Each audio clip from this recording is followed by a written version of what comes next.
请大家发菩提心，我们为了度化一切众生，发心成佛。为了成佛我们今天听这个课，然后就精进的修心，成佛以后去度无量的众生，这样子发菩提心。然后我们今天就继续讲今天的这个课那么今天的课呢，我们还是要就接着昨天的课讲我们昨天讲的是这个三殊生当中的这个中间的一个就是无缘殊生然后今天讲的呢就是最后一个就是回向回向殊生。回向这三个发心、无缘回向这三个事情呢，就是我们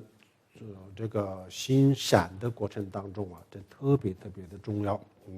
发心就是说我们做任何事情的时候首先就有一个预备的，有一个前期的预备的工作，这就是发心这叫做发心殊生。然后呢做任何事情都是一样的，就是正在做这个事情的过程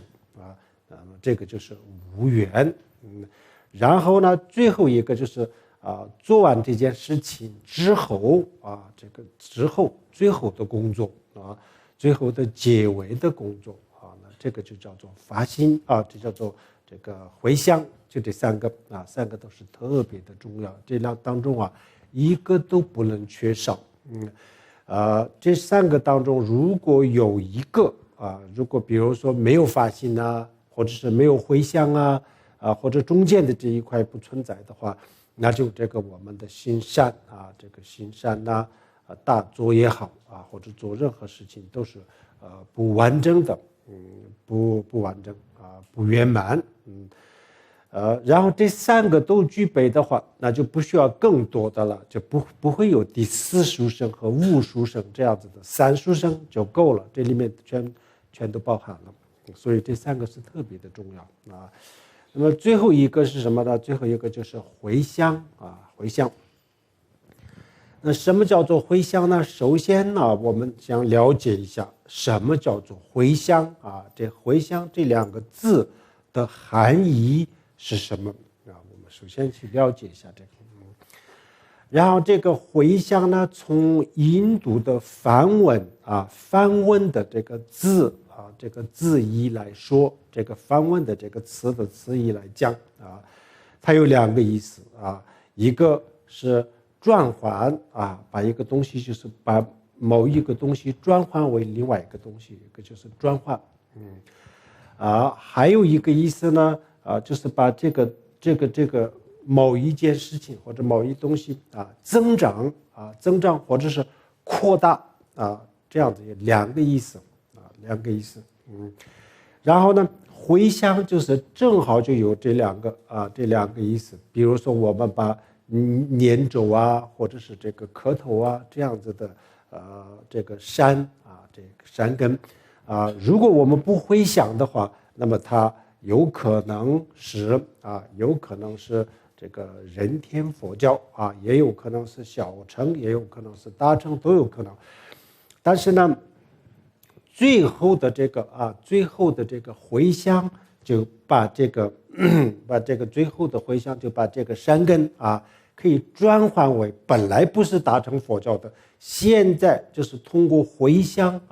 可以把它转换为这个大乘佛教这叫做转化这是一个意思第二个意思呢就是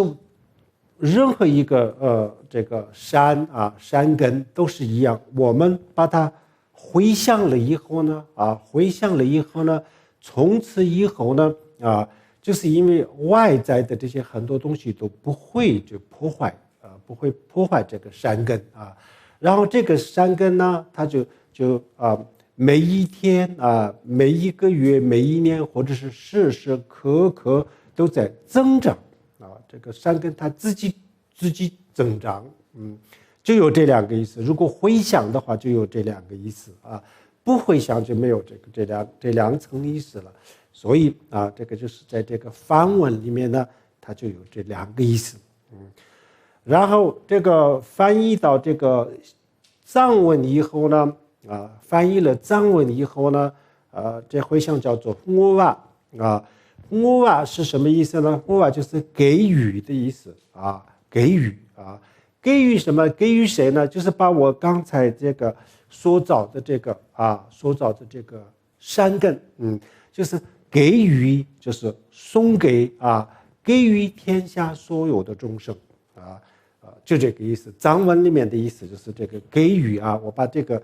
比如说我从无始以来的所找的所有的这些山根所有的山根身口意所找的山根，我把这所有的山根都送给天下所有的众生给予天下所有的众生。然后我把这个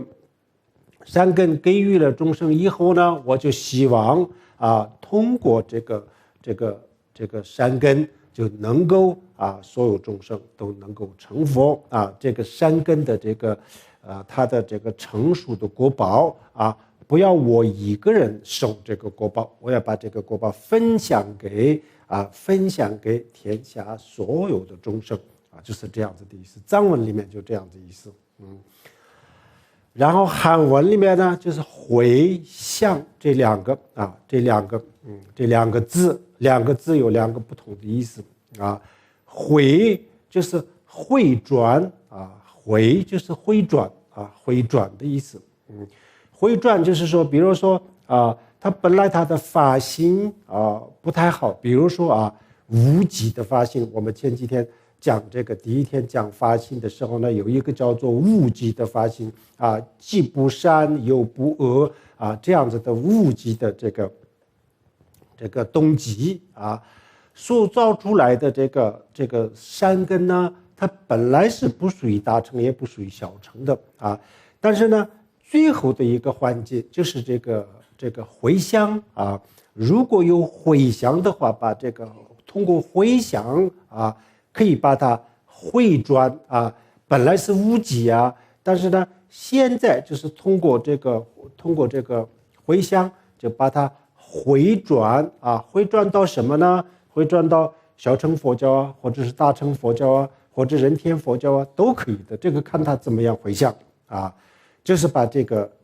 本来是这个无极的它不是小乘，不一定是小乘，不一定大乘，都不一定的，它就是因为它是无极但是呢因为它现在通过了这种回向所以把它回转到这个小乘大乘就是这样子。回就是这个意思回向然后想呢就是趋向想就是趋向实际上这两个意思。本来这个山根就是无极的山根它的趋向是什么呢？是轮回人天的人天成的这个轮回呢，还是这个解脱呢？时间还是出时间它的趋向是出时间还是时间？它的趋向是小乘还是大乘不一定的。这个之前为什么不一定？因为它是无极不一定的。但是呢因为这个通过这个回向，现在就是已经确定了它的这个趋向确定了。怎么确定的呢？如果我把这个回向善根就回向给天下所有众生希望他们能够得这个能够成佛这样子的话，那么这个善根的这个趋向已经很明确了，它是大乘佛教，就是往成佛的方向，它趋向就是这个。如果他把这个善根就是他想他希望通过这个善根就把自己的这个生老病死的问题都解决，然后自己从这个轮回当中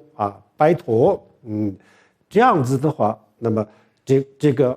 趋向也已经很明确了，它这是小乘佛教的了小乘佛教的另外一个，如果他是通过这个善根他第一个他不想成佛啊，第二个他也不想解脱，就是为了在这个人和天人啊当中啊，就是享受人天的福报啊，人天福报，生生死死都不堕地狱，不堕恶鬼，然后就是在这个这个善趣，也就是人天非天啊非天这三个这个当中去享受人天的福报。这样子的话呢，那这个善根的这个趋向啊也已经很明确了，是什么呢？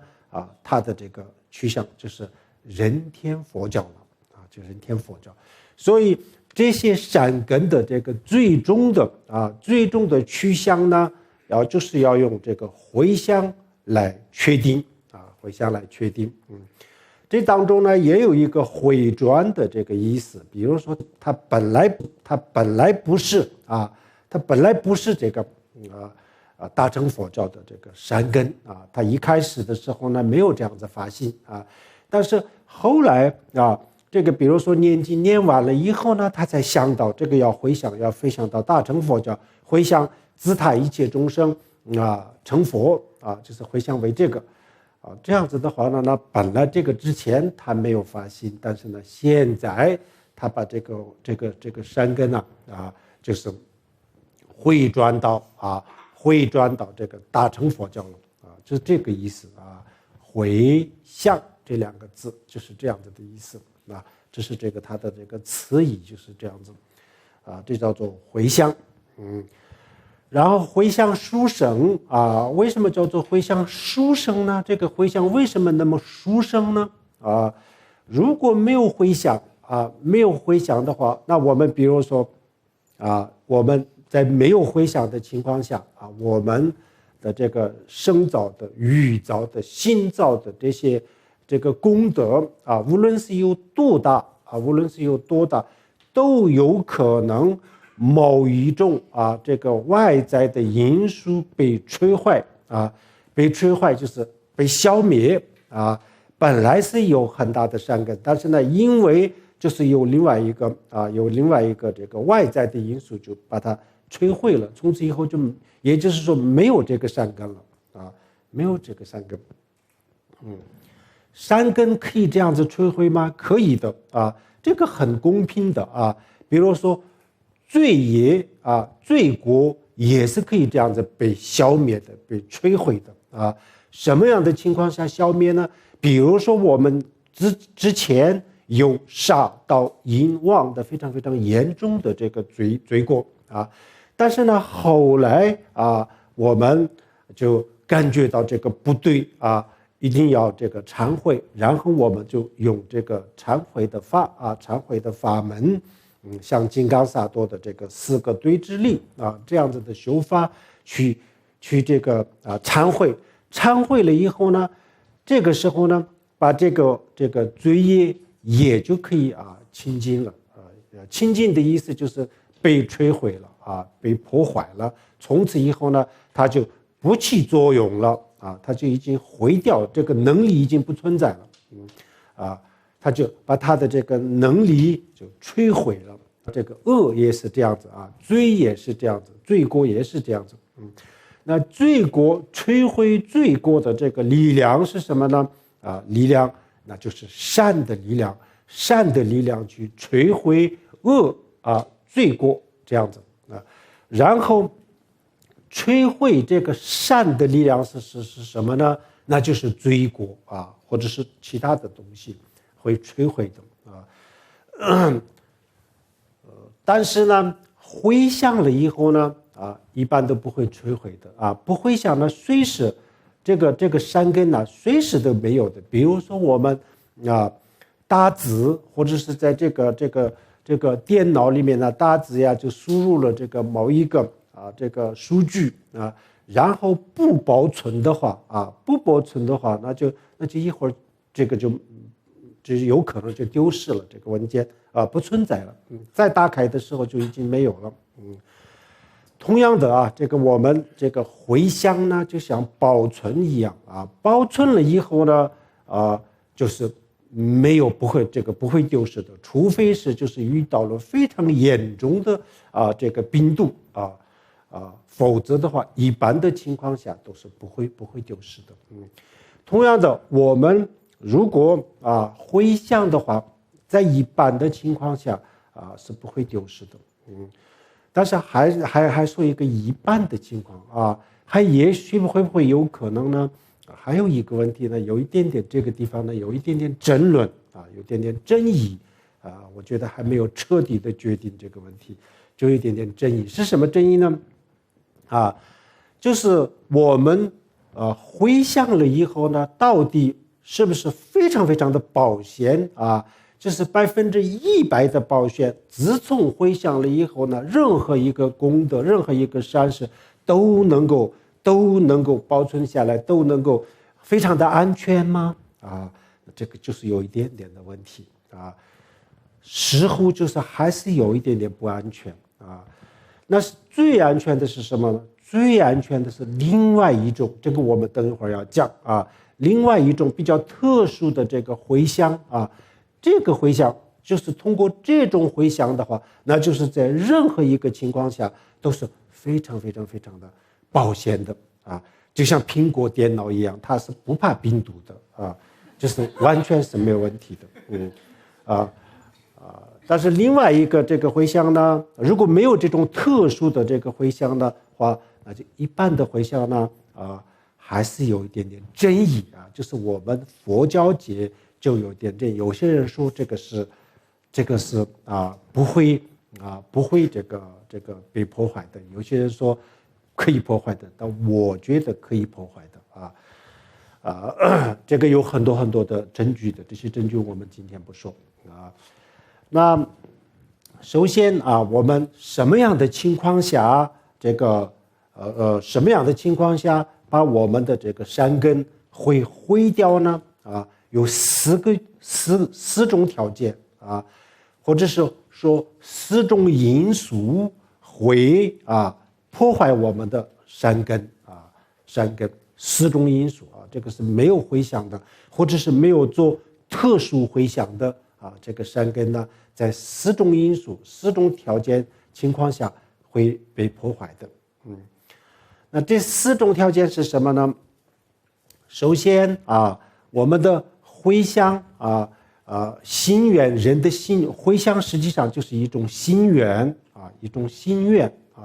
这个心愿有一个正面的心愿和负面的心愿用佛教的话来讲，这个负面的叫做邪愿，邪恶的心愿邪恶的心愿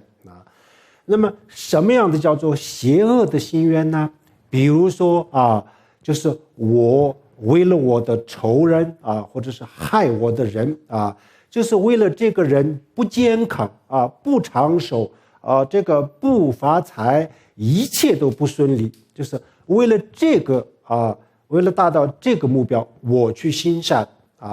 这样子的话，那这个是邪恶的心愿这个心愿它是永远达不到的不但是达不到，而且它的动机从根本上就错了。本来这个佛法是用来利益众生的利益众生的，那么现在他倒过来，就是为了害众生，为了伤害众生，他以为这样子就可以伤害到别人这样子以后呢，他行善，实际上这个是没有效果的他这个因为他的动机不善，所以把这个他自己的动机这个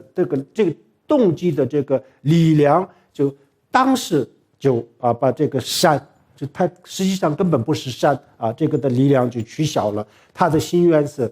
不可能的然后呢，这个善呢，它是没有善报的本来是善有善报，恶有恶报，但是他这个善没有善报，为什么？它只是表面的善它是表面的善，实际上这个不是善所以呢，这个表面的善它是没有这个没有这个果报，善的报应没有善的果报因为他的这个他的动机特别的邪恶就是为了害为了伤害某一个众生，所以他去行善这样子，这个是他的动机就是本身就是很邪恶的所以呢，佛教里面这叫做邪缘啊，邪恶的心缘啊，邪恶的心缘，邪恶的心缘啊，是这个这样子的这个动机啊，那这个是第一个，它不是善啊；第二个，它没有善报，它这个是达不到这个心愿的啊。这是第一个啊，这是第一个原因。如果是邪恶的心缘啊，去回向的话，那不但是它达不到他的心愿，而且这个善它本身也是不是善，但是呢，它表面上是一种善。因为这个邪恶的心愿的力量啊，把这个善的这个力量都被破坏了，所以呢，它是没有结果的啊，没有结果的。它本来是善，但是呢，因为这个邪恶的这个他的这个心愿呢，发心呢，邪恶的发心，邪恶的动机，就把他的这个善的这个果报就摧毁了啊，没有善报了。就是这样子，这个是最严重的一个啊。除了那个以外呢，比如说我们的这个正常情况下啊，任何一个善啊，它都有果报的，都有果报。如果你不回向的话，就是忘了这个回向的话，那它在这个行善的过程当中啊，它也有可能有发心啊。如果没有发心，是无记的发心的话，那这个无记的发心，我们前几天也讲过，它也有功德的啊。善有善根，它是有功德的啊，这个还是有一点果报的。但是这个邪恶的心愿啊，就这个所有的果报都取消了，不会有的啊，不会有的。这是第一个意思，这是最严重的啊。另外一个比较轻一点的啊，没有那么严重的是什么呢？另外一个什么呢？啊，比如说这个行善啊，善啊，它行善啊，如果他把这个一个像菩提心啊，像出离心啊，利他的心啊，慈悲心的基础上，如果回想的话，那本来是有很大很大的这个非常不可思议的这个果报，有这样子的善报，但是因为他现在啊，比如说以这个人天啊，以人天佛教啊，就是以这样子的动机比较下等的动机啊，心愿去回向的话，那就他把这个本来是可以有很大的果报，但这个很大的果报现在没有了，减少了啊，减少了。这也是一个，但这个不是最严重的了。最严重的就是他因为这个呢，他还没有彻底的毁掉这个善根啊，善根还是存在的，只不过就是他没有太大的这个果报啊，但是果报还是有的啊。这个邪恶的心愿呢，它彻底的就毁掉了啊，就没有果报，就是这样子。这是第一个啊，这两个就是可以算一个数字，第一个。然后第二个呢，就是后悔内疚啊。比如说我们就是去行善啊，拿钱去放生啊，然后呢后来就开始内疚啊，我不应该拿那么多的钱去这个放生啊，这个太不划算了啊，等等，开始后悔了啊，就是一开始的时候就没有想那么多。然后去拿很多的钱去修寺院呐还有就是这些各种各样的善都去做这些善事啊。后来呢，就是手头有点紧张的时候呢，然后开始后悔，哎呀，我不应该做，为什么那么笨呢？为什么这些事情都我明明知道这个，但为什么没有去想呢？这样子以后呢，然后过去的这些所做的这些善根就没有了啊，这个时候就毁掉了。为什么呢？因为后悔了后悔了，为什么会毁掉呢？这个很公平的啊。比如说我们曾经杀过生或者是偷盗杀到淫妄，现在我们就知道错了因为那个时候还小不懂事那个时候就做了很多的这个罪业那现在就知道了，就是非常的内疚非常的后悔。这样子的话，那么后悔，它就是这个这个忏悔罪过的这个4个对治力当中的其中一个最关键的。所以呢，比如说我们没有其他的这些这个4个对治力当中没有其他的，只有一个后悔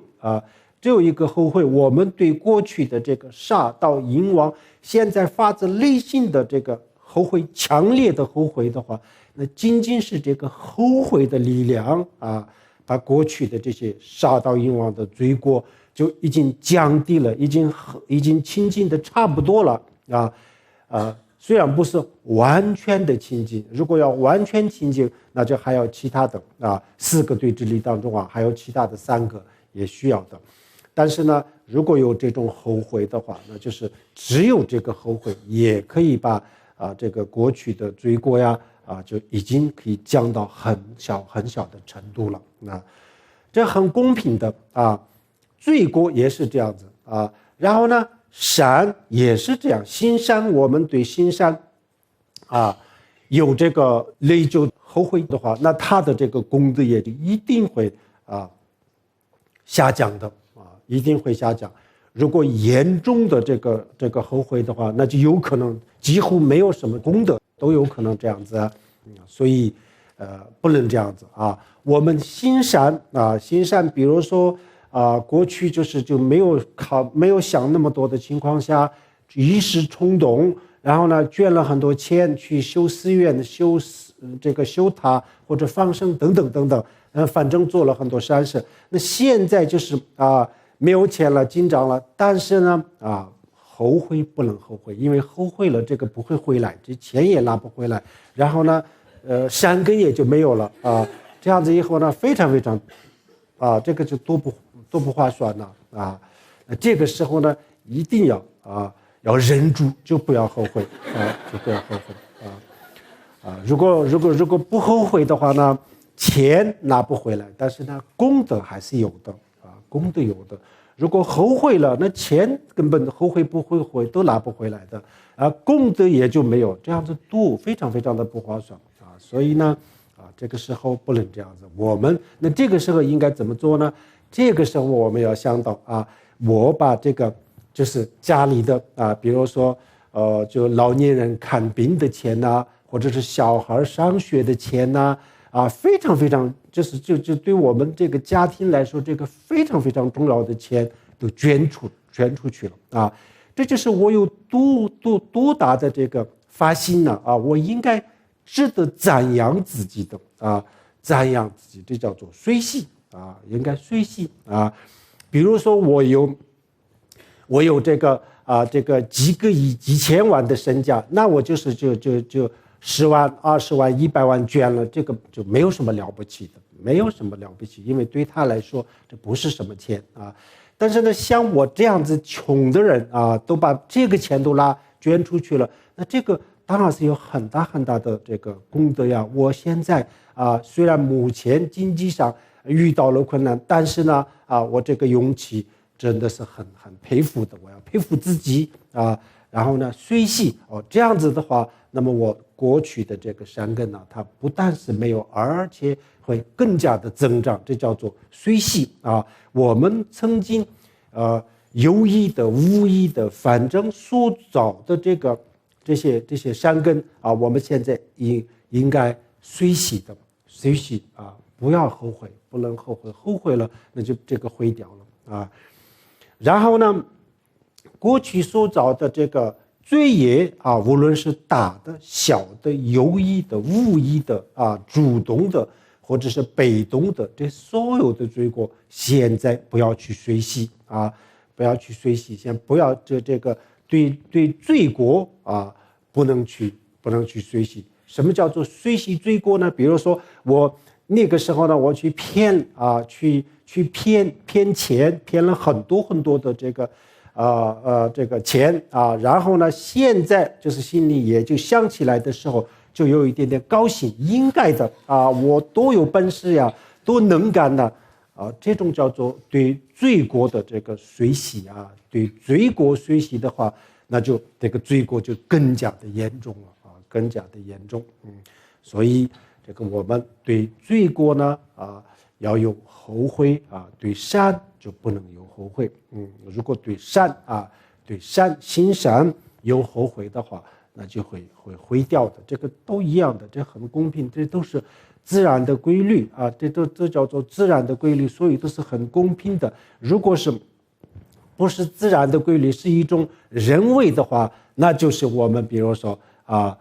在罪过方面呢再怎么样水洗也好，什么也好，它会减少啊。功德方面呢就是水洗也好，内疚也好，都增长啊。如果是人为的话，它一定会这样子实际的啊。但是呢，这个不是人为的，这个不是我们想增长就增长，我们想减少就减少，这个不是增长，它有一个增长的这个因素啊。减少就是有一种减少的因素，这个因素跟这个减少和增长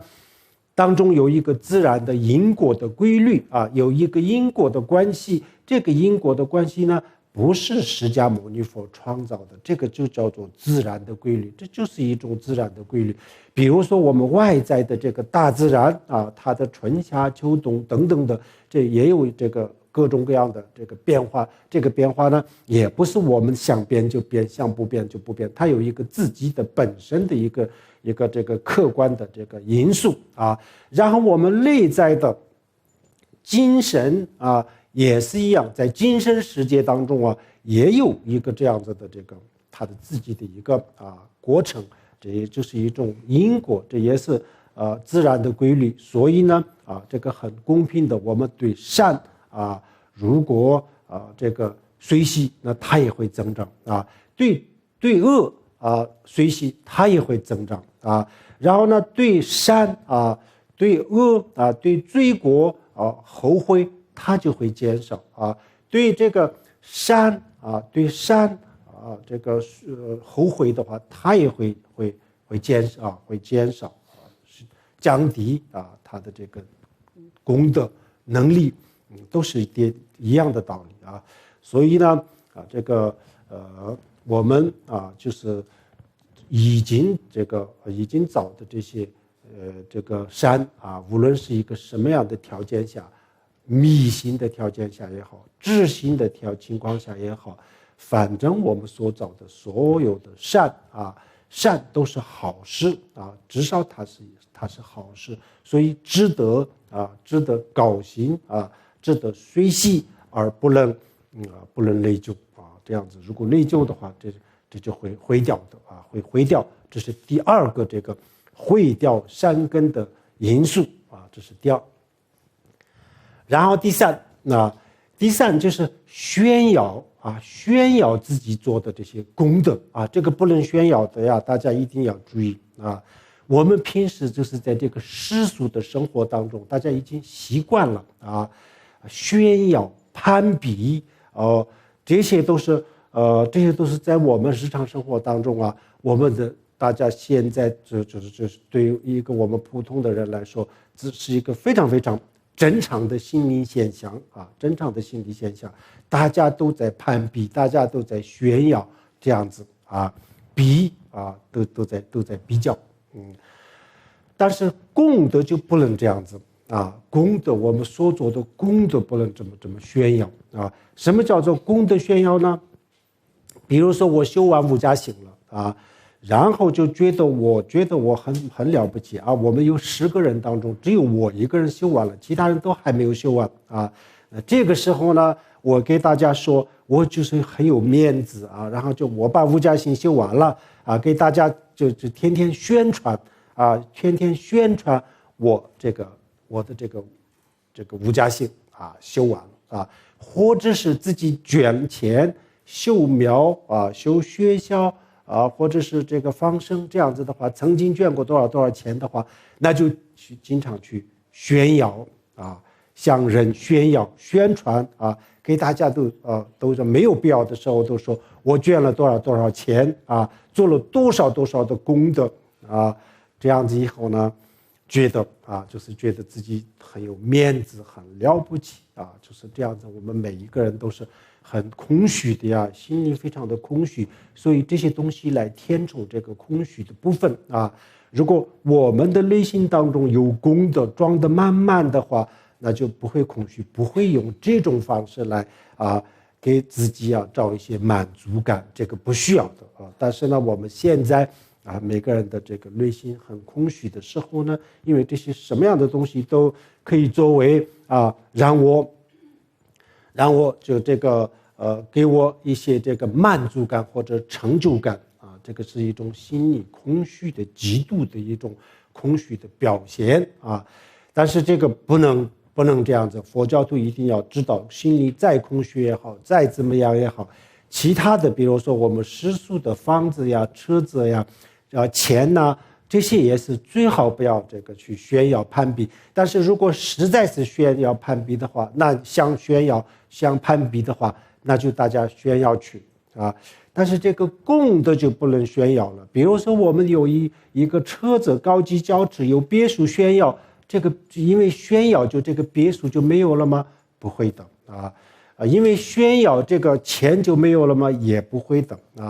也不会。但是功德就不一样了，因为炫耀这功德就没有了，所以这个非常不划算的所以这个不能炫耀自己的这个功德呢，在一般的情况下呢不要去讲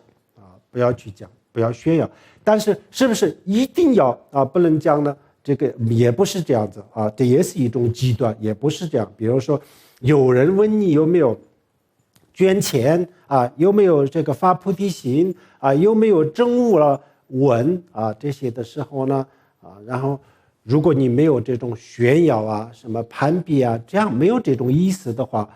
可以说，比如说我无家心修完了不但是修完1遍，而且修完了3遍都可以说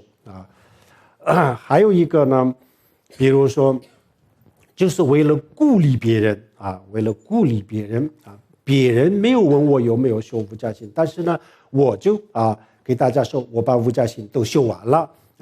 不但是修了1次，我2遍3遍都修完了为什么这么说呢就是因为很多人就觉得这个无家心修不完，很枯燥很累但是呢就是告诉大家这不是这样子，我都已经修了5遍了10遍了。这意思是什么呢？意思我并不是炫耀，而是鼓励这种情况下那就更没有问题了，更加的没问题了不是鼓励，但是呢也就是随便聊天呢，这个过程当中就说自己捐了多少钱，修庙放生做了多么大的功德无意当中说出去了也没关系的，这个时候不需要这么紧张不需要这么紧张就是有意的故意的去这个炫耀那这样子是不对的。那这个我们平时因为我们世俗生活当中因为大家习惯了这个炫耀习惯了以后呢，我们就反复就是这样子我们反复呢自己无论是这个物质生活方面也好，或者是精神生活方面也好，凡是有一点点与众不同的东西的时候，然后我们立即就想炫耀炫耀傲慢就是会有傲慢的五毒当中的傲慢呢有了傲慢，然后呢就是因为这个心中有了傲慢，然后呢嘴巴一定会说出来的，这说出来的这叫做炫耀这叫做炫耀。或者是这个时候如果再往上升的话，他就会开始侮辱别人，炫耀自己这都是不对的。但是我们现在讲的呢不是侮辱，就是只要炫耀炫耀就会功德就会下降的。为什么炫耀就会下降呢？就是炫耀的时候呢已经说明你这个功德就是不是为了解脱，不是为了这个度众生，而是为了自己的面子至少过去有可能只是为了这个解脱行善，但是呢现在呢你把这个善根用来做什么呢？就在做这些世俗的东西所以现在就是这个善根一定会打折扣的，所以这个一定会他的这个能力会下降的。这种情况下啊，这是第三啊，这种情况下这个山根会摧毁的。这个非常危险的啊，大家要这个要注意啊。如果这个我们如果不注意的话，这个很容易的，这样子非常非常的可惜啊。这个是第三，然后第四个因素啊，最后一个因素，第四个因素是什么呢？严重的嗔恨心啊，严重的嗔恨心，就是所有烦恼当中的，只要有嗔恨心啊，就会毁掉我们这过去的这些善根啊，过去的善根，严重的嗔恨心就会毁掉过去的善根。除了嗔恨心以外，比如说贪欲啊、嫉妒啊、傲慢呐，这些呢不一定摧毁善根，不一定直接摧毁这个善根，但是嗔恨心呢这个学过入心论的大家都知道，这个入心论的人品的这个前面呢已经讲得非常非常清楚了，讲得很清楚。所以只要有升起这个严重的嗔恨心的时候呢，然后呢在这个之前没有保存好的这些所有的这些善根都一下子全都不存在了，全都没有了这个非常的可惜的这个也不是说稍稍有一点点生气那也不一定，他也没有那么大的力量，就是非常严重的嗔恨心，开始打人、骂人、杀人这种嗔恨心就是上升到这种可以打人、可以骂人这种程度这种嗔恨心是非常严重的嗔恨心就把我们的这些善根都会毁掉的，就是在这个之前没有保存好的这些所有的善根全部就是摧毁的干干净净的，非常严重的，这个很危险的所以我们还是这个嗔恨心，这个是个最大的问题从小乘佛教和这个大乘佛教对烦恼的这个他们的态度不一样。比如说大乘佛教的话，那他认为这些所有的烦恼当中嗔恨心是最严重的一个嗔恨心就是等于100个贪心等于100个贪心。然后小乘佛教就认为这个贪心是最严重了一个贪心就是等于100个这个嗔恨心这样子。这为什么他们的观点不一样呢？因为他们的这个强调的，他们追求的东西不一样。小乘佛教是追求自己的解脱自己的解脱呢，嗔恨心对他的这个打击对他的阻碍也是蛮大的。但是呢，主要的就是不让自己解脱的，主要是贪欲心贪欲了以后呢，有了贪欲以后呢贪图享受以后呢，我根本就不想出家呀，根本就不想修行呢，这样子，所以呢永远都没有办法解脱，所以这是最严重的。如果有了这个如果这个贪欲比较少能够这个走上解脱道的话，那有些时候会有嗔恨心，但是这个问题不是，他认为这个问题不是很严重。所以小乘佛教就是这么认为然后大乘佛教呢它不是追求个人的解脱，它是想度一切众生那么度一切众生的这个力量是来自于什么呢？来自于慈悲心，如果没有慈悲心的话，那么它的这种力量从根本上就消失了，根本就这个菩提道大乘佛教的路根本没办法走，这动力都已经不存在了，这原动力就是慈悲心嗔恨心跟慈悲心两个是严重的矛盾。所以呢，比如说某一个人的这个心里有了严重的这个嗔恨心的时候呢，至少在这个时候呢，在他的心里是没有菩提心的，没有这个慈悲心的，这两个不可能同时存在，严重矛盾的东西不可能同时存在。所以大乘佛教觉得这个非常的严重是有一点点贪欲心，这个不是那么严重问题，这是最严重。实际上呢，这个嗔恨心是真的是非常非常非常严重的。凡是嗔恨心都是罪过啊。贪欲心呢，有些时候呢，它不一定是罪过呀，它不一定是罪过啊。所以嗔恨心是非常严重的，只要有嗔恨心，严重的嗔恨心这样子的话，在这个之前的这个布施的，从无始以来我们所造的布施给予的功德，还有持戒的功德，就是这方面的功德全部都摧毁了全部摧毁。所以这个非常非常的严重，非常的可惜的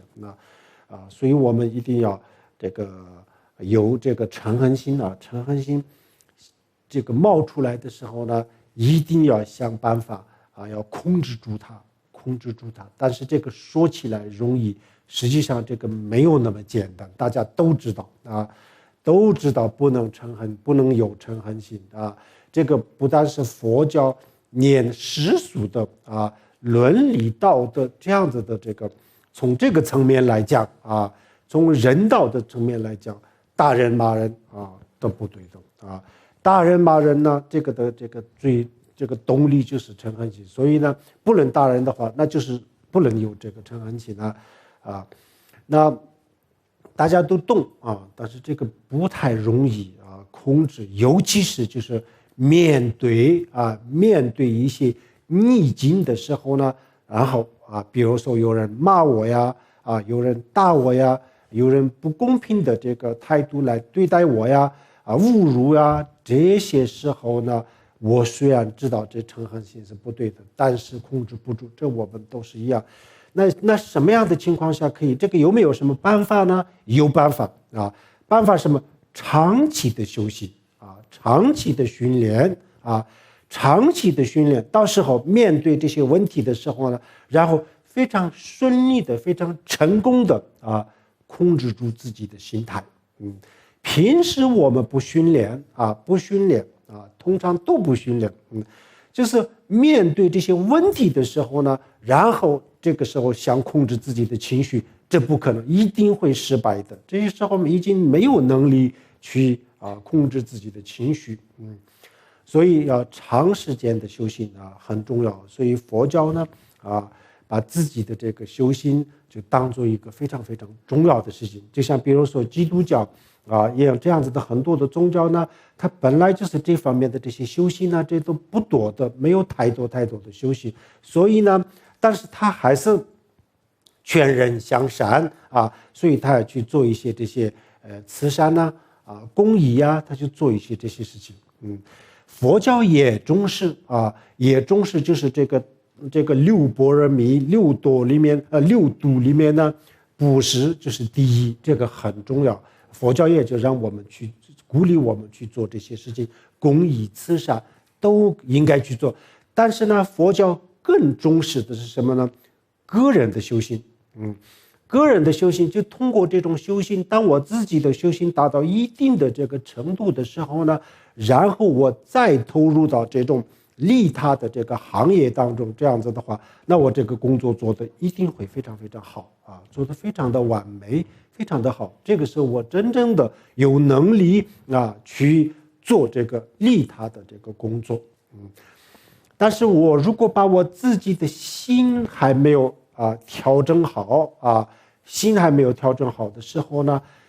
那我如果去投入这个利他的这些行业当中那我自己的这些所有问题所有事情都没有是受到什么损失这个时候呢，我还是愿意付出的但是这个时候在这个过程当中，比如说慈善捐赠这公益的这个活动的这个过程当中，如果就是受到一些威胁我自己的这个生命的威胁、健康的威胁、心灵的威胁，这样子的时候呢，那个时候我一定会还是我自己的事情是最重要的。所以我自己这个时候呢我会放弃的会放弃这个慈善公益都会放弃。这个时候我还是首先第一个要保护的是我自己，不是别人所以这个时候呢，我的这个慈善呐，这些利他呀都不完美，都不完美不是一个真正的这个利他，而是一个什么呢？就是一个表面的利他当我自己没有受到任何的威胁没有受到任何的这个损失这种情况下，我愿意付出，但是因为我付出了，所以我受到什么威胁的时候呢，这个时候我宁可放弃，我就不做反复都是这样子，这个很正常非常的正常。所以呢，佛就告诉我们你先不忙去做这个事情佛教就告诉我们，先不忙去做，我们的最终极的目标是这个，就是利他，利他是我们的终极的目标。但是呢，暂时你先别去做为什么呢？你现在去做，你没有这个能力如果你非要去做的话，那么你在这个过程当中呢，你一定会遇到各种各样的这些情况那这个时候呢，你一定会放弃这个利他，所以呢，你的利他不能精心到底精心到底，所以你这个是是不完整的所以先暂时不要去做，先自己好好修行然后当你修到一定的程度的时候，然后你再去投入这个利他的工作当中。这个时候呢比如说你在这个利他的这个，比如说救灾救难这样子的这个过程当中，你自己的生存现在就是遇到了一些威胁比如说这个就是发生了一些自然灾害的灾区我一开始的时候呢，没有想到我的生命就受到什么威胁一开始的时候呢，我以为我可以帮助这些灾区的这些灾民，然后呢就去了以后呢，然后这个自然灾害继续发生继续的发生新的这个灾难这个时候呢，我感觉到现在就是我自己的这个生命，也就是受到了这个威胁这个时候呢我一定会回头的这个时候不会去做的没有勇气了所以大乘佛教就觉得，佛陀就觉得这个事情实际上这个不是，这事情本身就是充分的说明你这是一个表面的行为，形式是一个形式化的东西，你没有发自内心的去做虽然也许发自内心的去做了，但是呢，你的这个投入不够，深度不够，所以这样子的情况下，你做利他的还是没有用的没有用，你的力度不够，所以你还是回去训练训练好了以后呢，你投入到这个救灾的工作，这样子的话，这个时候就是为了这些为了救人，你完全可以放弃自己为了这个救别人的这些灾难自己所面临的这些这个威胁，你可以完全能够忽略掉这时候呢，你就有这个能力现在去了就是没有能力了，所以呢，你先不忙去做这个事情最终我们还是要做这个事情，但是先不着急有一个过程，先你把自己的能力提高能力提高了以后呢，差不多的时候你再去做这些事情这个时候呢，你不但是你不退而且越是有这样子的这个困难的时候呢，然后你越有勇气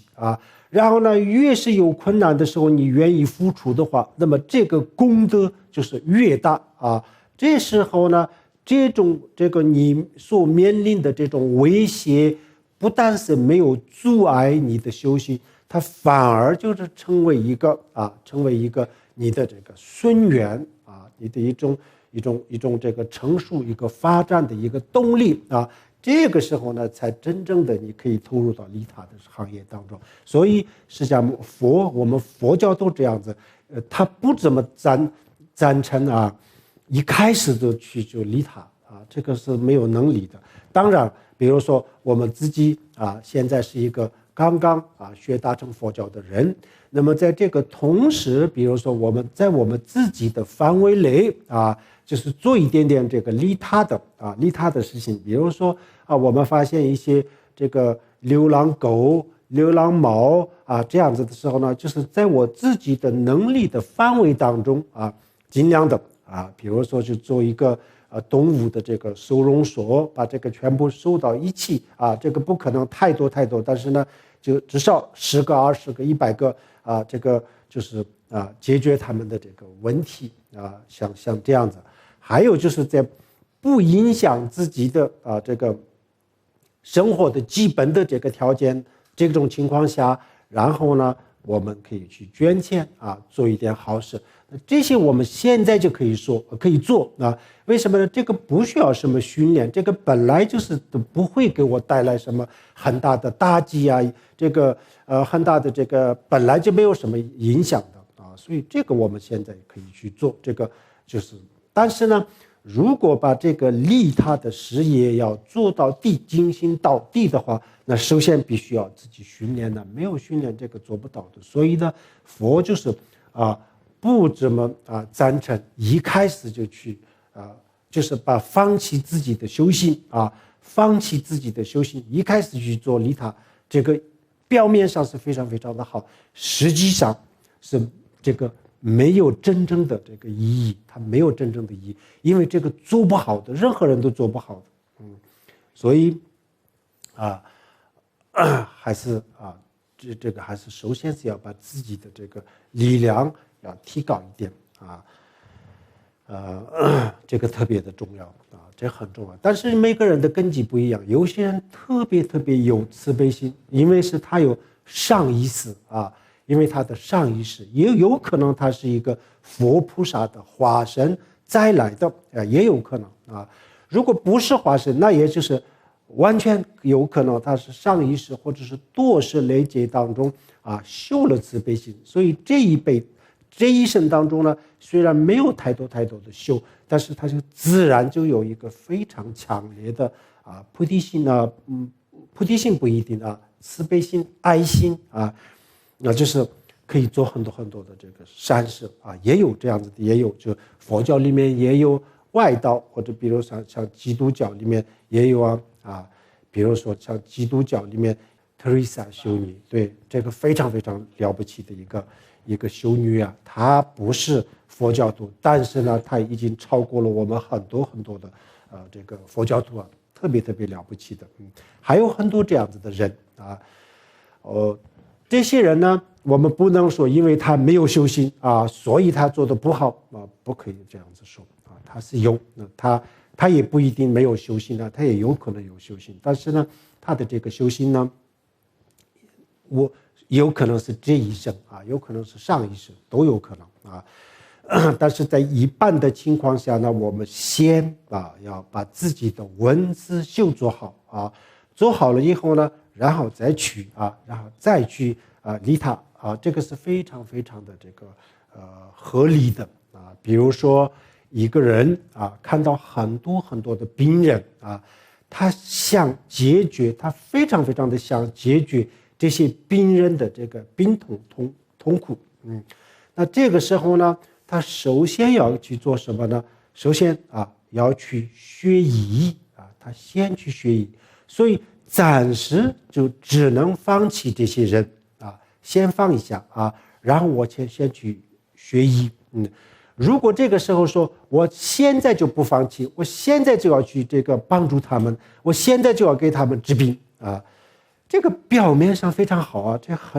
个很大的勇气但是你能治病吗？什么都不懂怎么治呢？不能治反而就害了他们反而就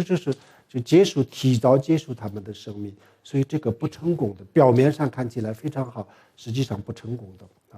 不能这样子先去学了以后呢，然后再去这个治病这个是非常这是一定会成功的另外一个比喻，比如说一个这个非常喜欢这个体育运动的人他想这个参加比赛想拿一个这个世界冠军那这个时候呢，他首先是要怎么去做呢？他不是现在就去参加比赛呀，现在他有什么能力去参加比赛呢？没有办法的。所以首先把自己封闭起来封闭起来以后呢，在这个封闭的环境下去学习去训练锻炼。因为他封闭了，跟外在的这个接触不多。一般的体育运动员都是从这个从比普通人的话，他的成熟他的这个对社会的了解成熟都晚10年左右。这为什么呢？就因为他封闭起来这样子封闭以后，才能够他安心的可以训练的很好越是远离了这些外在的这些东西以后呢，他就训练的越好。越是封闭的，越是偏僻的地方，越是封闭的，越是没有这些外在的这个干扰的情况下，他训练的越好。所以他一开始的时候呢最终他是想去这个比赛，但是呢不是现在如果真的想比赛的话，那么现在把自己关起来封闭起来，好好训练然后训练了这个5年6年10年8年以后呢，最后去参加比赛，那就一定能够拿到这个世界冠军这种程序这种方式这种过程我们都大家都接受了所以我们佛教的修行也是这样子如果你真正的去想就不顾一切忘掉自己无条件的去利益众生的话，那你先暂时不要去做这些事情，暂时把自己封闭起来，好好的训练，把自己的这个我执着自私全部被打破了毁灭然后你从山里面出来这个时候呢，你才能够利益众生这时候才能够必须要有这么一个过程没有这个过程根本就不可能的因为比如说我们从来没有学习，从来没有闭关，从来没有修行，然后一开始的时候就听到这个菩提心慈悲心这样子的时候呢，很冲动很激动，然后就说我马上就要去投入到这个利益众生的这个行业当中这个想法这个精神是很伟大的，但是呢实际上这个是不成功的这个不成功的。我们做任何事情它有一种方式方法这个特别重要。所以佛教这个佛教徒呢大乘佛教也是他不赞成我们一开始的时候就去做这些这个很重要。那什么时候去做呢高标准和低标准高标准是证悟了这个菩萨的第一地菩萨就是有10地10地里面的第一地证悟了菩萨第一地，达到了这个境界的时候呢，然后你去利益众生，这个机缘非常非常成熟。这个时候呢，你的这个修心菩提心各方面都已经是非常非常稳定了这时候呢，比如说你在这个利益众生的过程当中你就是遇到了很多很多的不公平的待遇，不应该的各种各样的威胁都没有关系。这些威胁这些违愿都不能让你退转都不能让你，已经是非常非常平稳了。所以这个时候你去利他众生，那特别特别的好所以这个还是特别重要的好，这个就是我们这个利益众生的有一个过程这个过程是很重要。所以我们暂时先这个我们能力的范围能做多少就做多少，但是呢个人的修行和利益众生这两个当中，开始初学者的时候呢，我们要选择个人的文思修行然后个人的文思修行达到一定的程度的时候，然后这两个当中我们要选择利益众生就像刚才一个运动员一个医生还有一个消防队员也是一样的。比如说东边发生了这个火灾啊，那么消防队员他自己呢在哪里呢？就是在这个东西的中间，然后他的这些消防器材，就是包括这个消防车，都在这个西边啊，水或者是水在西边啊。那东边这个着火的时候呢，他应该往哪里跑呢？他应该往东跑还是应该往西跑呢？啊，对呀，往西跑。对呀，往东跑这个时候呢，他因为空手就往东跑的话，他可能是第一时间就到达这个现场了，但是他没有能力啊，他用什么东西来这个扑火呢？没有办法的，所以呢，他还是要往西跑啊。那当下的这个情况来看，这个有一点点奇怪，为什么呢？火灾就在东边呢，为什么他往西跑呢？有人也许不理解，但是呢，这个是对的啊，就是往西跑，然后呢，就是消防器材就是在西边，然后他把消防车开过了，这样子才真正这个解决问题的啊。这些都是就说明我们一开始的时候呢，还是要自己好好修啊，这个特别重要啊，修心才能够控制才能够控制我们的这个嗔恨心呢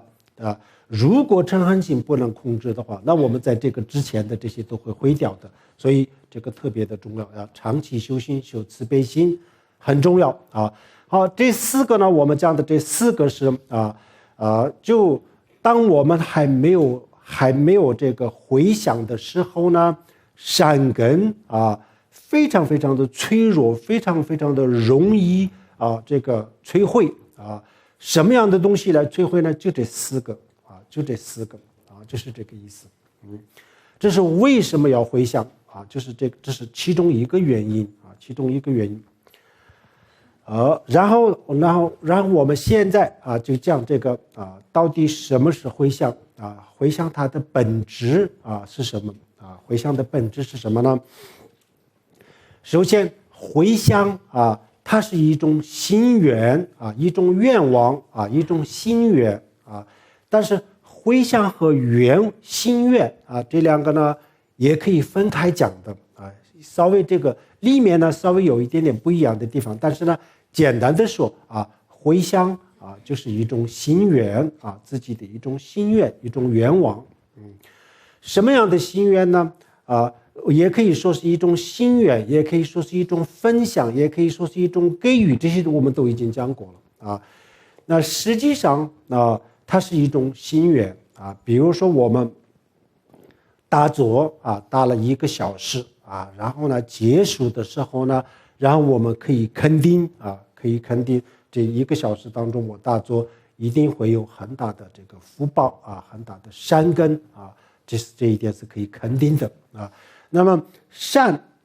一定会有善报现在有这个因就一定会有善报就有善有善报。那这个果报呢，我怎么样去怎么样去享用这个果报呢？是我一个人用，还是我分享给所有人这个分享所有人那这个是问题了。现在小乘佛教是我自己我要解脱我解脱就可以了，其他不管大乘佛教就不是自他一切众生自他一切众生，就是把这个一个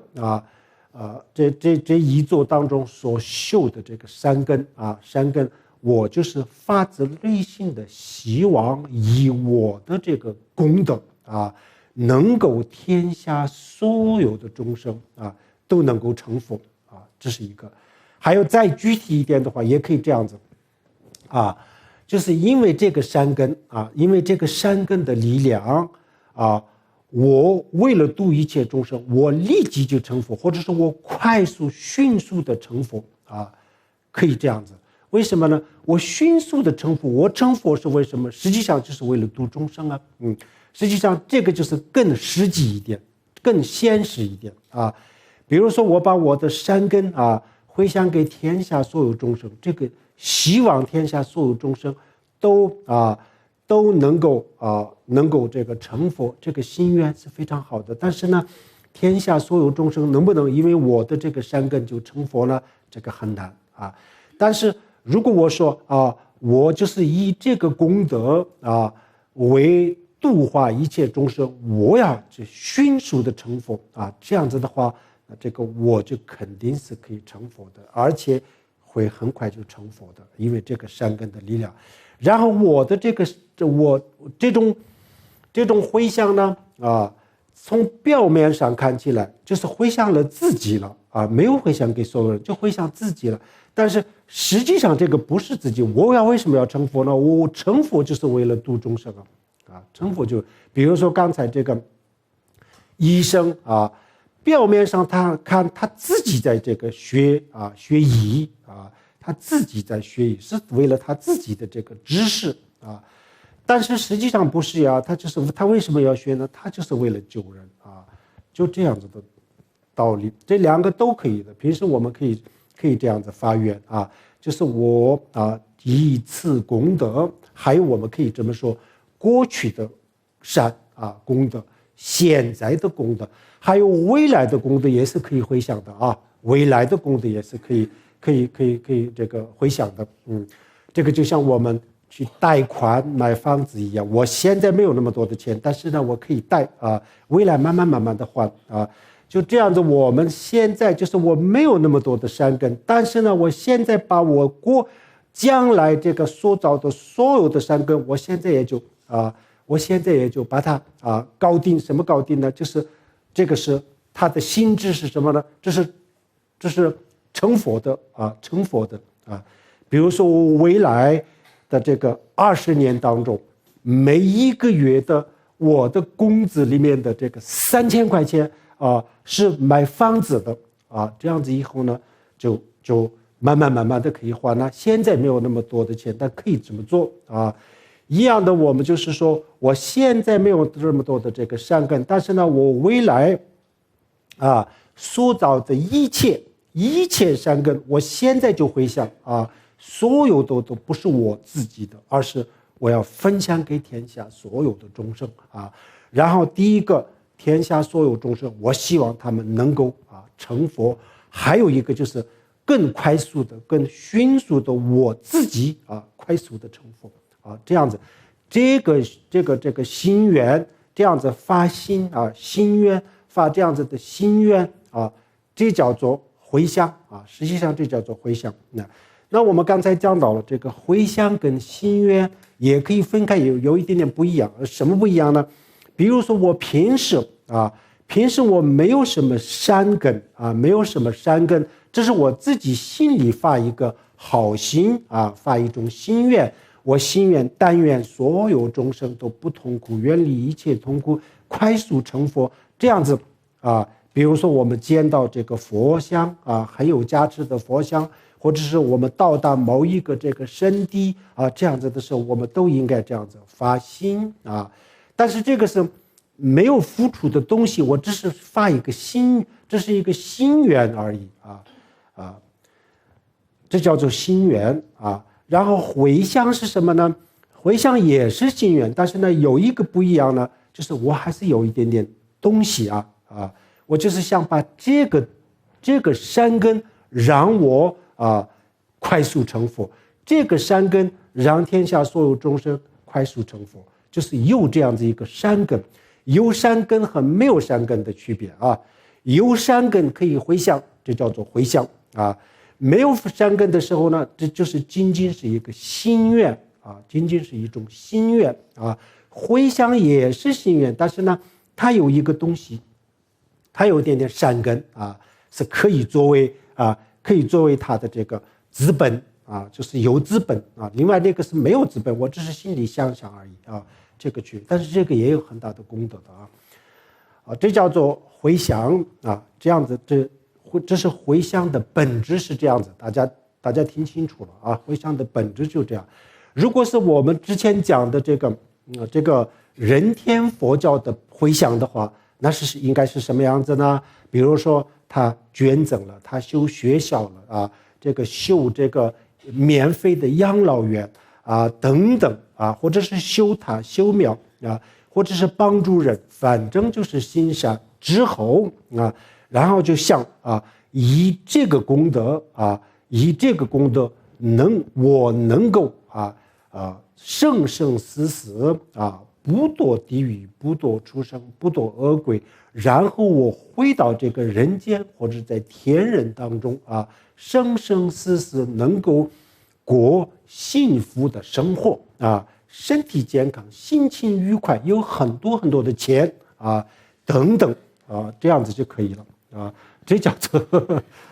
叫做这个回向这叫做这个人天佛教的这个回向，就是这样子如果是小乘佛教的话，那他就会想以此功德，我自己能够了脱生死，能够解决生老病死的问题，快速的成就阿罗汉的果位这就是这个小乘佛教的这个回向了然后大乘佛教的回向呢就是我们刚刚讲的，其实际上这个回向跟发心回向跟发心这两个是要一致怎么样个一致的方法呢？发心的时候呢，一开始的时候我是想为了度一切众生，我一定要快速成佛，所以我要去做某一件善事比如说打坐修行等等这是开始的时候是这么想的。然后呢结尾的时候呢也要一致的。刚才一开始的时候不是说我这个是要度众生吗？那么回向的时候呢不度众生了，我就是要这个功德，就是因为我这个过程当中我觉得这个功德很大，所以呢我还是要这个生生死死要在这个轮回当中过得好一点这样子的话发心跟这个回向不一致了不一致所以在这个不一致的情况下，它到底是成佛了还是这个是怎么了呢？那这就不好说，反正这个山根就大大的打折扣了所以不能这样子，要一致的一致发心和这个回向都一致的话，那就这个功德就相当的大力量应该说力量很大的所以开始是发菩提心，那就后面的回向也就是跟这个菩提心的回向以菩提心作为基础的回向开始是这个小乘佛教的发心的话，那后面回向当然我们往上当然可以了，不能往下降往上提这个当然是很好的，但是这个一般的不太可能的所以我们最后呢回向的时候就是要这样发心愿这叫做回向然后这个回向当中我们可以再分几个可以分一个是有度的回向和无度的回向有度和无度。有度是什么？度就是执着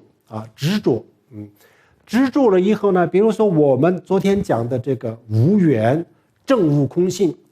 还没有证悟空性，我们对这个善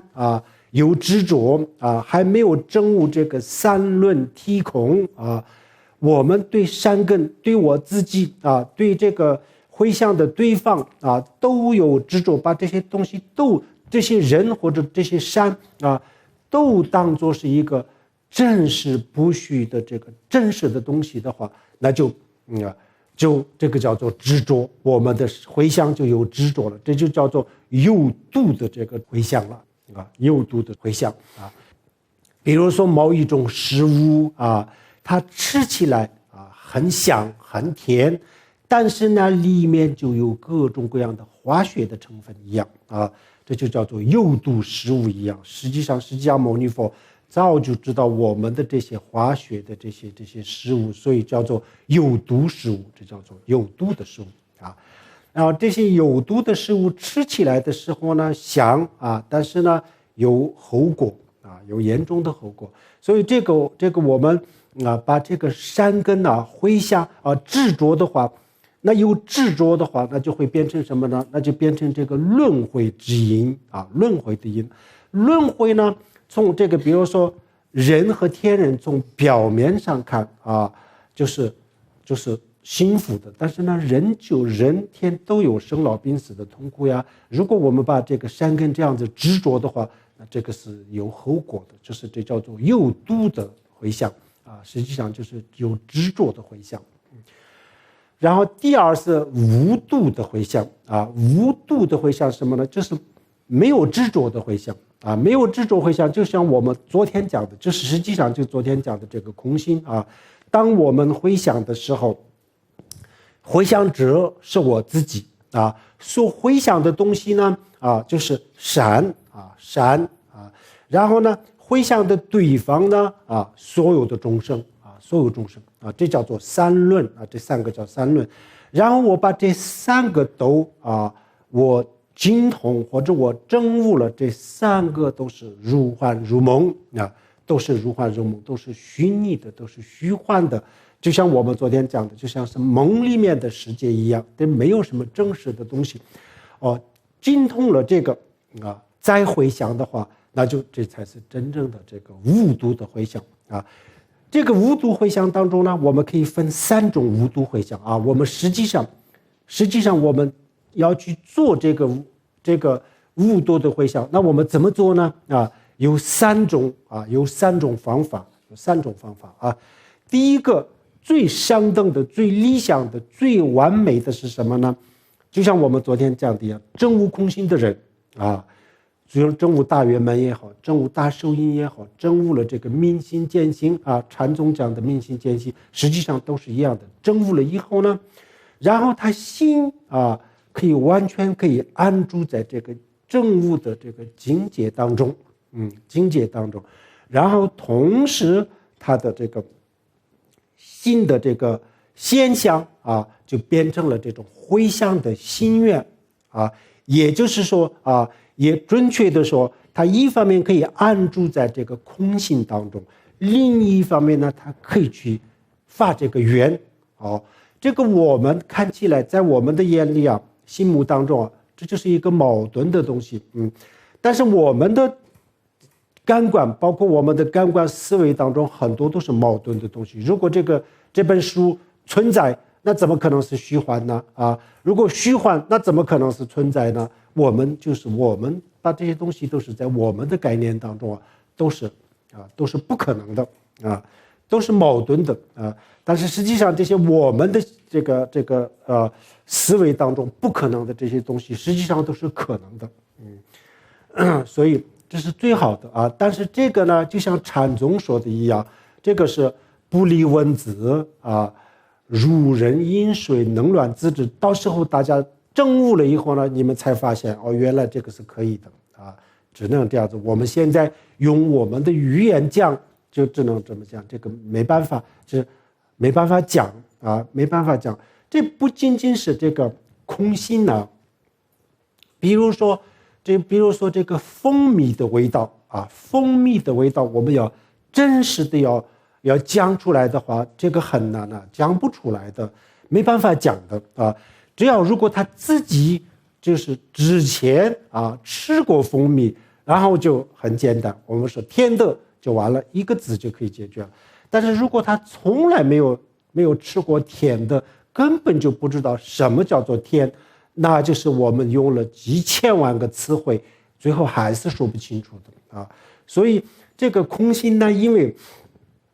对，比如说一个从来没有尝过这个甜的味道的人，对他来说，这个甜啊这个字是非常这个意思是非常陌生的啊。对我们来说呢，空心就是一样的，因为我们没有证悟过，没有体会过，所以不好表达。但是呢，证悟的时候大家都很清楚的啊，这是一个比较难证悟的人才能够做得到啊。另外一个再下来了以后呢，第二个了啊，第二个我们可以做得到啊。第二个是什么呢？首先我们闻思修行，烧香拜佛，行善，然后行善完毕之后回向的时候呢，我们通过这个中观的这个思维的方式，简单的方式，我们昨天也讲过了通过这个中观的这个思维的方式去分析这个我们所回向的对方我自己，然后回向的善根这三个通过逻辑去分析，然后最后确定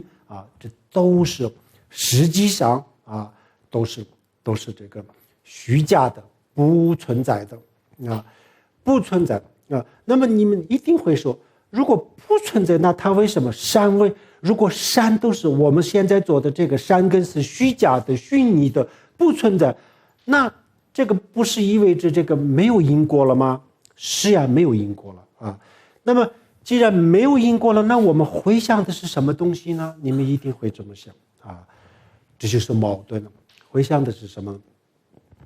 这就是说，我们是两个不同的角度去看啊。昨天我们讲过吧，比如说10个人睡着了，做噩梦了，一个人先醒过来了，从这个醒过来的这个人的角度来讲啊，然后这个梦里面他们共同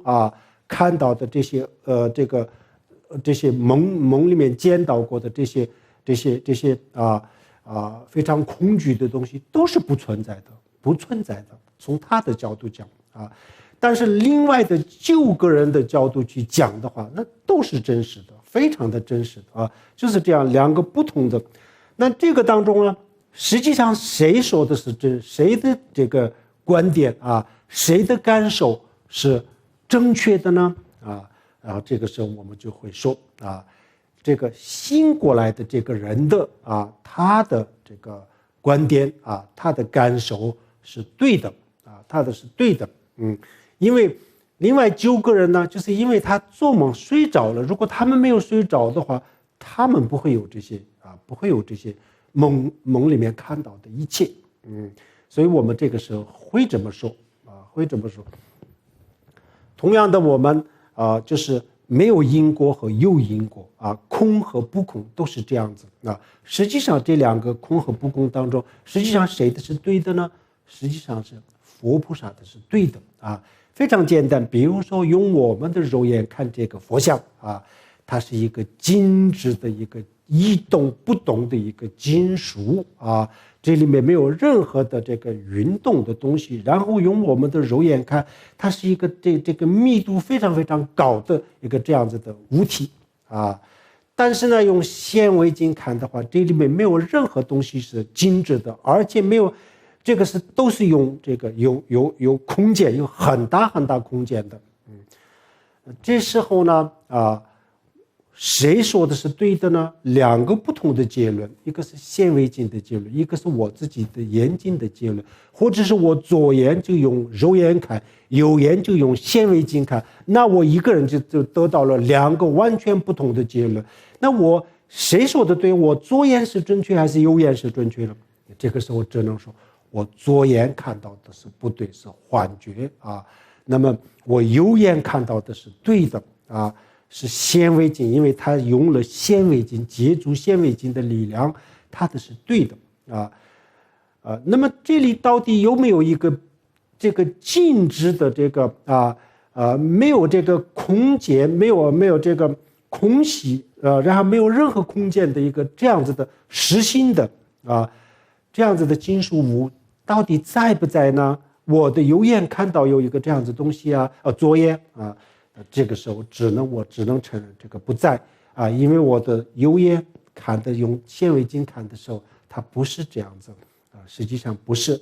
那这个时候我们会说，那我左眼看到的是到底不存在，那我看到的是什么东西？我明明看见这是一个金属物呀，是一个不运动的金属物体啊，那这个是什么呢？这个时候只能说幻觉幻觉不存在。从左眼的角度来讲，存在非常的真实从右眼的角度来说不存在，没有这个静止的东西。到底左眼的对右眼的对，那只能说右眼是因为有显微镜，他看的要相对而言是准确一点，所以他的是对的，只有这样子所以这些还没有到佛的境界之前，永远都是这个对和错，只有相对的对和错，没有一个是绝对的对和错显微镜也有更好的显微镜然后更好的显微镜看不见的物质也存在的，所以这些东西都是永远都是只有相对的错误和正确，没有一个是绝对的错误和正确最后当我们的所有的这个错误和这个所有的这些正确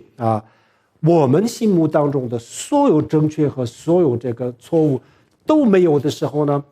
然后就是到达了最高的境界，这就是最高境界。这个说起来很炫没关系，慢慢来，大家一步一步就知道的。这个其实现在不应该讲这么模糊的东西的，因为我们没有感觉到的时候，这是一个很抽象的东西很抽象的东西。但是呢，我们就是因为这么一讲的时候呢，然后我们立即就知道了，是原来我眼睛看到的是一种幻觉，其实不存在。这一点我们就知道了，只能这样子接受。这个时候呢，然后我们对佛教的这个空稍稍有一点点理解了，至少不怎么一开始的时候就不会说迷信至少这样子就可以了目前我们就这样子然后这样以后呢，我们在实际这个修行的时候我们刚才已经讲了其实我们看到的都是不存在的。这样子呢，我们这个时候回想的时候呢，从我世俗的角度来讲有因有果，有善有恶，所以我现在就是站在这个世俗的角度去回向给天下所有众生。我从这个世俗的这个世界里，我希望我的这个功德依靠我的功德能够所有众生都能够成佛但是呢，从另外一个角度讲这些都是幻觉，都是不存在的其实我回向的这个对象然后呢，这个所回向的功德然后我自己回向这三论体空的意思就是说，其实都是不存，都是一种幻觉。这样子以后呢，我们对这个功德没有执着了，至少我们知道，理论上就知道了，这是如幻如梦，这就可以了，已经不错了。这是第二种第二个这个方法，具体的方法这都不是理论，是一个具体的回向的方法。接下来就是第三个第三个呢，非常非常的简单，但是呢，它非常有效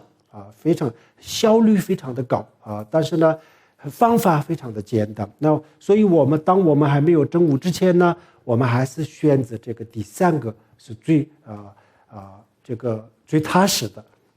那第三个是什么呢？第三个我们就心里这么想我现在的这个我过去的现在的就还有我的这个未来的这些所有的这些功德全部所有的功德集中，然后呢我回想回想的时候我怎么回想呢我们刚才讲的这些前面的这两个先都不去回想，都不用这种方式回想。那我怎么想呢我们心里就想过去的佛菩萨他们怎么回想他们以无度的方式怎么样去回想，我就怎么回想因为佛菩萨的回向都是无度的回向，他们是没有有度的回向他们的回向全都是无度的回向因为佛菩萨呢，他已经达到了最高的境界，他没有执着了，他们这些回向都是这个无度的回向。我们现在就像他们怎么做无度的回向我就怎么回向然后呢，过去然后现在的十方的这个佛菩萨还有未来的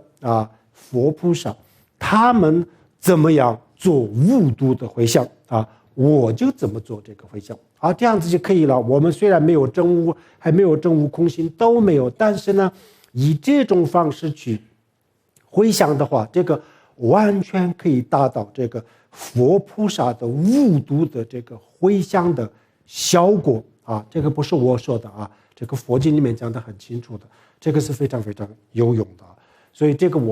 给我们就带来了一个很大的希望这个真的是很给力的因为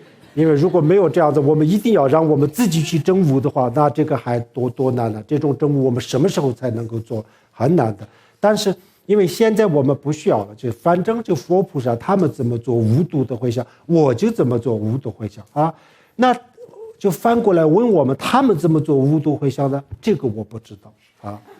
这个我不知道，但是呢，反正他们怎么做回向，我就怎么做无毒的回向，这就可以了啊。这个是非常有意思的，这是第三个回向的方法啊。第三个回向方法，大家一定要记住。我想我们至少目前我们大多数的人来说啊，最有用的就是最后的这种回向，这个特别特别的好啊。这个是无毒的回向，然后有毒的回向当中也可以这样子的。佛菩萨是肯定没有无毒的，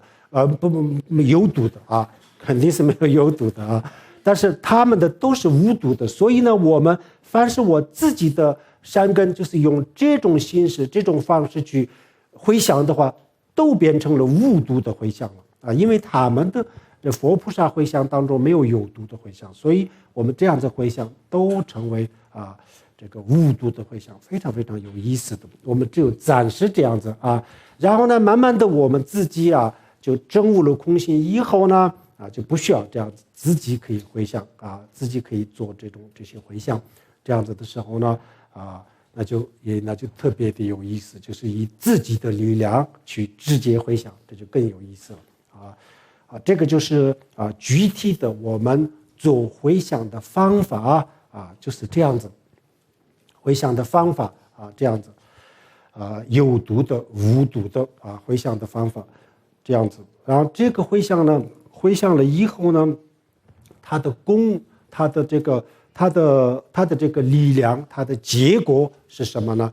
就像我们刚刚说了，我们把这个数据保存了一样，我把这个善根就回向了。然后我刚才提到过有一个非常非常保险的、非常安全的一种保存的方法呢，是什么呢？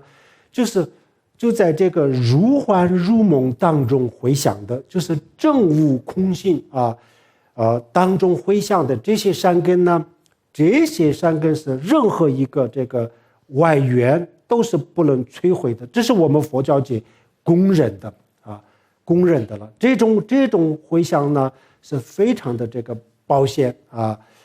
这个是任何外缘，比如说嗔恨心也好什么也好，这任何一个东西是不能毁掉的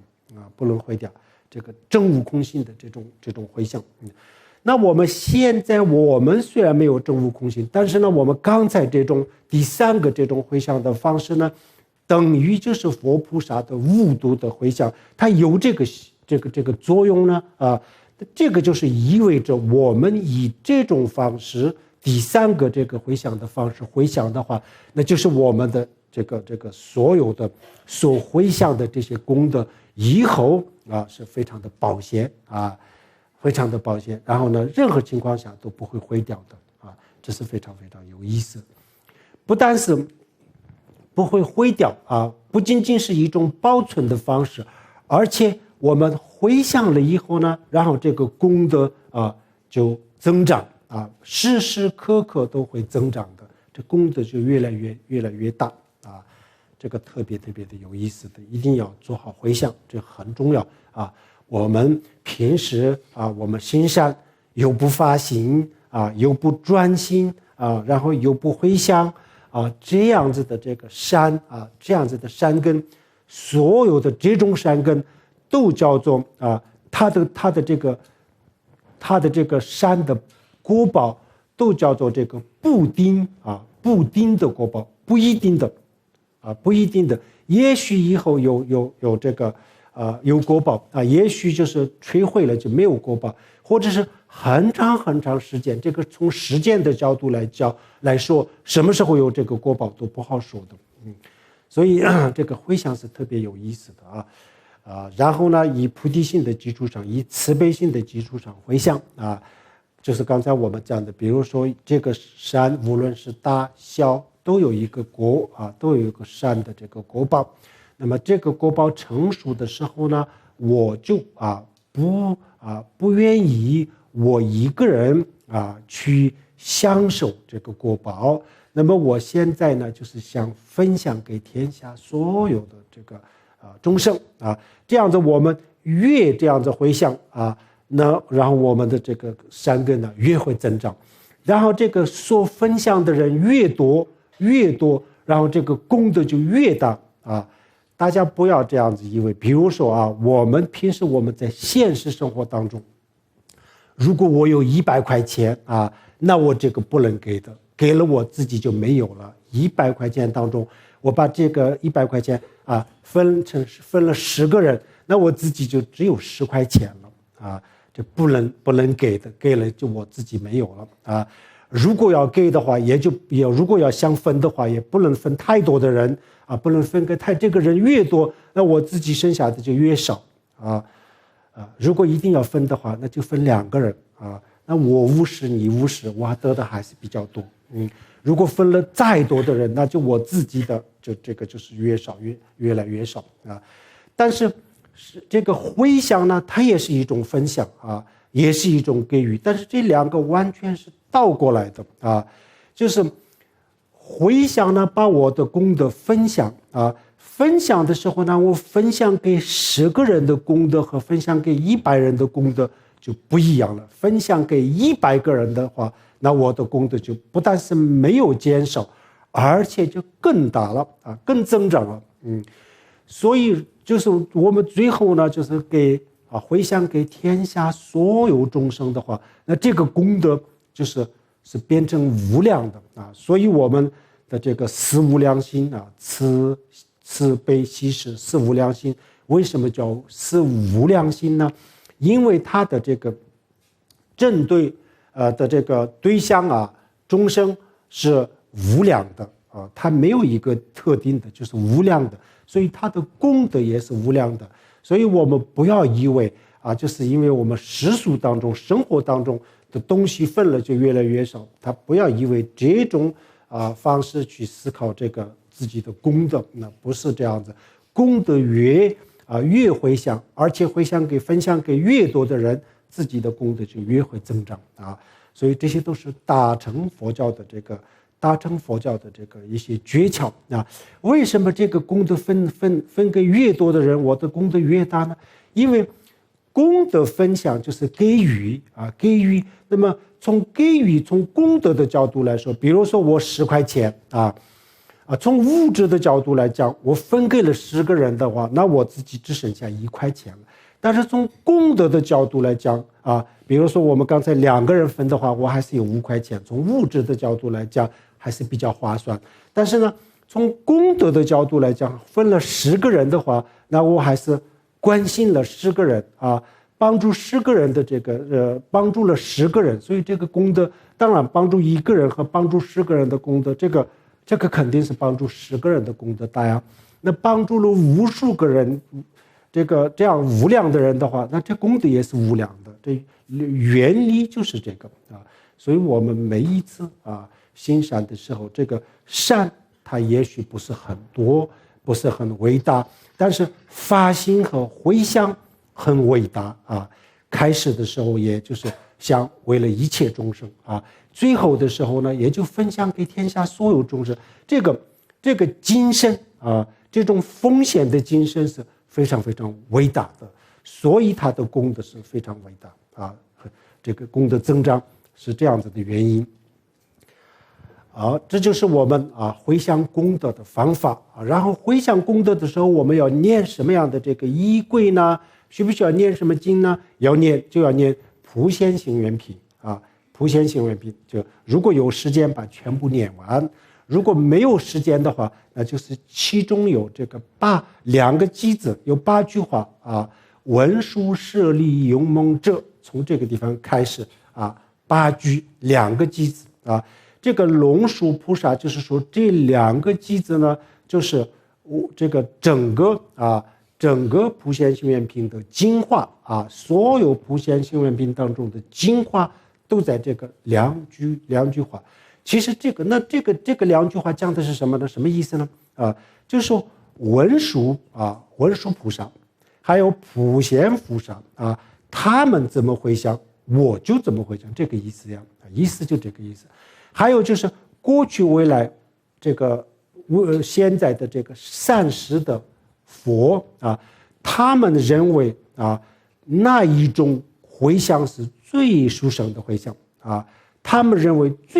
最高级别的回向是什么那我以这个回向的方式来回向我的所有的这个功德。这两个句子的意思就是这个意思。所以我们刚才讲的第三个这个回向的方式这个两句话正好这两句话的意思就是这个意思。所以呢，整个普贤行愿品的内容精华就是这两句话就这个两个句子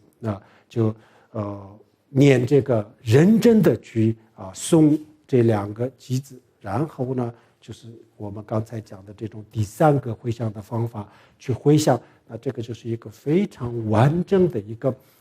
回向这是回向的方法这样子的话，我们的这个发心无缘回向的这个方法都讲完了。这三个呢的确是非常非常的重要大家一定要注意，如果我们没有这三个这个诀窍在这种情况下行善就做了很多很多的善事，我们认为做了很多很多善事，但是实际上就是因为就这个意义不是很大，因为他又没有发心又没有回向都没有，这个意义不是很大然后呢有可能随时都有可能这个摧毁这个从根本上摧毁如果有这个三个殊胜的话呢，那么我们的这个所有的善根都变成非常非常有意思的。所以我们现在就知道了这个三个为什么叫做殊胜这个很殊胜的原因就是这样子。希望我们以后做功课也好烧香拜佛也好诵经磕头抄经书等等所有的善事都必须要在这个三个殊胜的框架之内这样子的话呢才变成非常非常有意思的这个特别重要，希望大家一定要做到这个不难菩提心当然是很难，但是我们这个前几天讲过，这个就是最低的要求，就是勉强的暂时也就可以这样子然后这个回向呢也很难但是呢也有一个很简单的回向。然后中间的这个无缘它的要求如果要真正的要标准的就是要证悟空性，但是呢没有证悟空性的情况下还有一个选择，还是这个我们像我们这样普通人初学者在这个里面都有我们可以发心的时候无缘回向都有适合我们的